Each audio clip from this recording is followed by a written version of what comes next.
As pessoas me perguntam o que é ansiedade. Wander, o que é ansiedade? Será que a ansiedade é só uma coisa ruim? E eu digo que não. Se eu tirasse toda a sua ansiedade, você praticamente não teria coragem nem de sair da cama para tomar banho, para viver o seu dia a dia. Então a ansiedade é uma coisa necessária, é o que faz você ter vontade de agir, de se movimentar, de colocar as coisas em ação. No entanto, o excesso dela provoca problemas.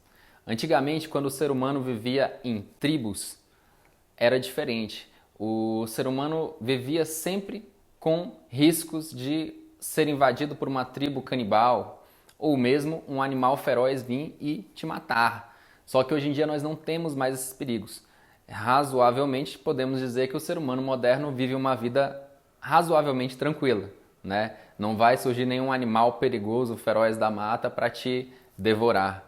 No entanto, o cérebro funciona da mesma forma. O nosso cérebro assimila, entende, racionaliza que de repente um boleto atrasado vai ter o mesmo risco de segurança à sua vida que um animal feroz ou uma invasão de uma tribo rival. Nesse momento, os sentimentos, as sensações corpóreas são exatamente as mesmas provocadas por um animal feroz. As pessoas sentem calafrios, um medo irracional, uma coisa completamente fora do comum. É o que a gente costuma chamar na neurociência de luta ou fuga. Se eu vejo algo que é assustador, aterrorizante ou que pode comprometer a minha vida, eu tenho 3 pré-programações básicas que eu vou executar. Uma delas é paralisar. Não sei se você já viu quando um gato vai atacar um pombo ou algum animal, os pombos, galinhas, costumam fazer muito isso. Ele deita e se finge de morto. Naquele momento ele está passando uma mensagem de eu estou doente, eu estou podre, eu estou envenenado e se você me devorar, você vai ficar do mesmo jeito e vai cair morto também. E os outros animais geralmente eles não comem animais mortos. São poucos animais que são carniceiros verdadeiramente, né? Então o outro fenômeno seria o de correr, ir embora. Se eu vejo um leão, eu saio correndo. Eu não fico aqui esperando ou racionalizando. Será que esse leão vai me devorar? Será que ele vai me atacar? O que pode acontecer? Eu simplesmente ajo por impulso, no instinto. E a última opção seria confrontar. Eu olho para o leão e tento atacá-lo. Claro, se eu tiver alguma ferramenta que me possibilite uma melhor chance, seria melhor. Se não, eu simplesmente vou agir mesmo que isso me leve à morte. Como eu falei, não são ações pensadas. Isso a gente costuma chamar na neurociência de sequestro emocional. O sequestro emocional é quando as nossas amígdalas tomam basicamente as principais capacidades de reação do nosso cérebro, sem que isso passe necessariamente pelo nosso córtex pré-frontal, que é a área responsável pela racionalização. Um bom exemplo disso é quando eu estava dirigindo numa BR a mais ou menos 80 por hora, eu e minha esposa, e de repente eu vi um cachorro muito grande na pista. E em frações de segundos, mais ou menos ali uns menos de um segundo, eu coloquei o volante para o lado e consegui voltar. Só que nesse meu tempo eu percebi o tanto de coisas que eu tinha feito. Eu tinha olhado pelo retrovisor para ver se não tinha algum carro vindo atrás de mim, tinha olhado para o lado para ver se não tinha algum outro carro na contramão e tudo isso muito rápido.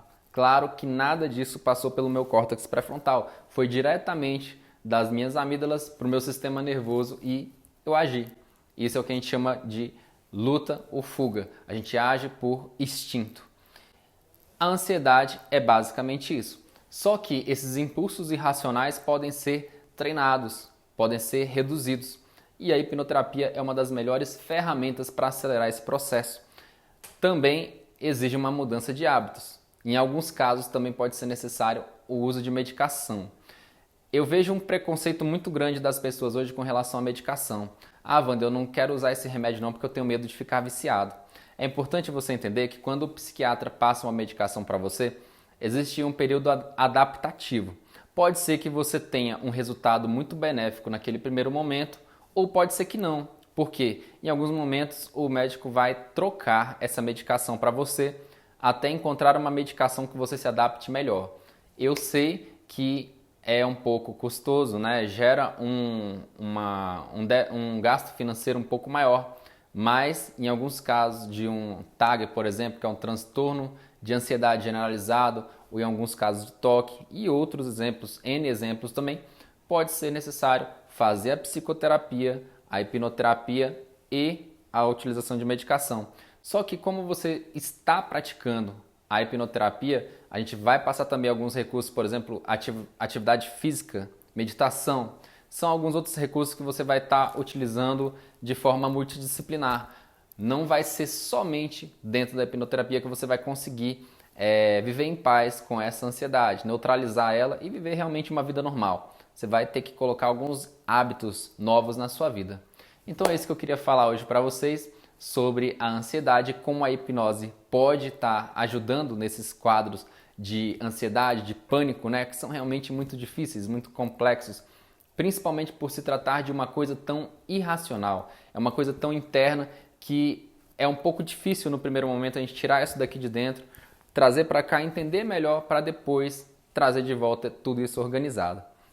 Forte abraço, até o próximo vídeo. Deixa seu like, comenta e compartilha com seus amigos. Tchau, tchau!